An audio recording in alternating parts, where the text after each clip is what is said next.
goal with this activity is to really work on your lower body rotational power. Here's what you're going to do.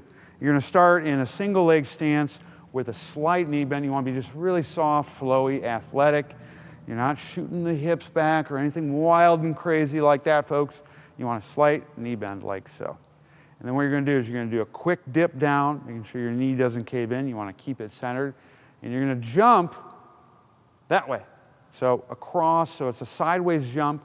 And you're going to land, crossing the leg over, bounding to the opposite leg. So it looks like your karaoke drill, but it's going to be a jump. So it's going to be here to there. So you see how I landed with whole foot contact. I had a slight knee bend, I had a little bit of twist through the leg, and you're going to alternate bounds like that. So it's going to look like this. I'm here, I'm going to dip down,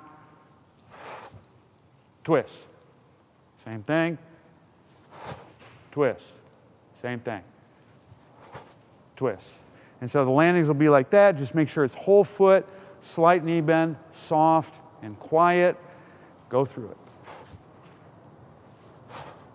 And that's how it's done. Give it a shot.